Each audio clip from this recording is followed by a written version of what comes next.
Et salut! On se retrouve aujourd'hui pour une vidéo rapide de découverte de la prochaine fusion qui va commencer le 11 mai. Allez, go!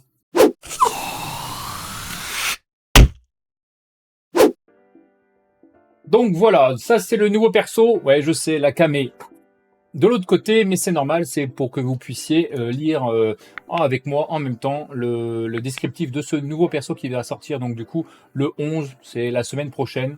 Donc du coup, déjà, il est plutôt badass ce perso. C'est un barbare, un personnage attaque spirit, donc affinité verte.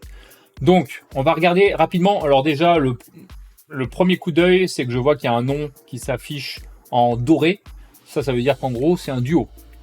Et on va vite se rendre compte que le duo est très important parce que en général, ça buff énormément les skills du personnage. Donc là, il attaque un ennemi 2 fois. Il a 30% de chance, donc avec les boucles, ce sera 50% de chance de mettre un stun. Et le second coup a 50% de chance de mettre une réduction de défense, donc sur un seul ennemi. Donc ça, c'est ok, pourquoi pas. Après, il faudra voir bien sûr les multiplicateurs d'attaque. Ensuite, la 2.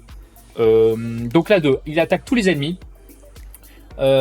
Et elle ignorera les 20% de def de chaque ennemi. Ensuite, il y aura 100% de chance de placer une réduction de défense de 60%. Donc ça, c'est la grosse réduction de défense, ça c'est basique. Et attention, comme je vous disais, c'est buff quand c'est avec le personnage duo. Donc ce debuff ne peut pas être résisté si le duo est dans la même équipe. Donc c'est Alsgore, Crimson Horn. Voilà, donc ça c'est très fort. Alors attention, quand on dit que le debuff ne veut pas être résisté, il peut être bloqué en revanche par un bloc debuff. Mais en revanche, ce personnage seul, s'il n'y a pas de bloc debuff sur l'équipe adverse, même avec 0 de précision, elle pourra quand même placer son debuff, à part si il y a un weak hit, donc un coup faible, c'est-à-dire si elle attaque en contre-affinité. Donc là, elle est en gros spirit, donc affinité verte, donc elle est en contre-affi contre tout ce qui est bleu. Rien que pour ça déjà, c'est un peu complexe parce qu'il y a quand même beaucoup de persos qui sont forts et qui sont en affinité magique, donc en affinité bleue. Donc ça, à surveiller, à voir un petit peu selon ce qui se développe comme type de team. Mais par exemple, tout ce qui est Rotos, etc., c'est pas ce genre de perso qu'il faudra compter. Ensuite, son A3, elle attaque tous les ennemis 2 fois. Avant d'attaquer, elle se met un buff crit rate, donc c'est-à-dire qu'elle augmente ses chances de coups critiques de 30% et ses chances de coups de dégâts critiques de 30% aussi.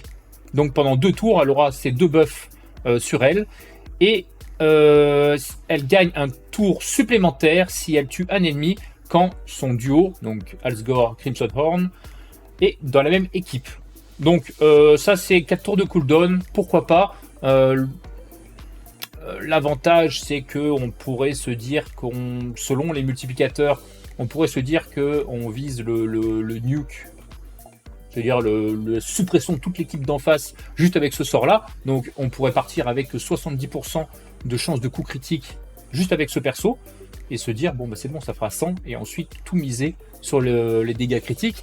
Mais ça c'est pareil, c'est à voir selon les multiplicateurs. Si c'est pas suffisant pour supprimer toute l'équipe en face, vous allez vous retrouver avec 2 tours où vous aurez plus suffisamment de crit rate pour pouvoir faire des dégâts suffisants.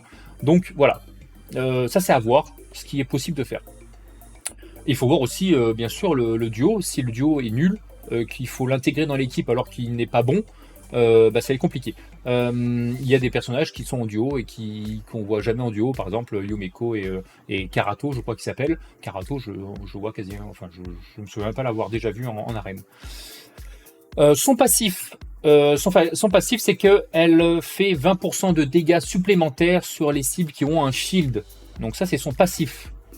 Ensuite, son passif est amélioré si Alsgore, Crimson Horn est dans la même équipe, où elle ignore le shield. Donc en plus de faire 20% de dégâts supplémentaires aux personnages qui ont un shield sur eux, elle va les ignorer quand elle sera en duo avec Alsgore.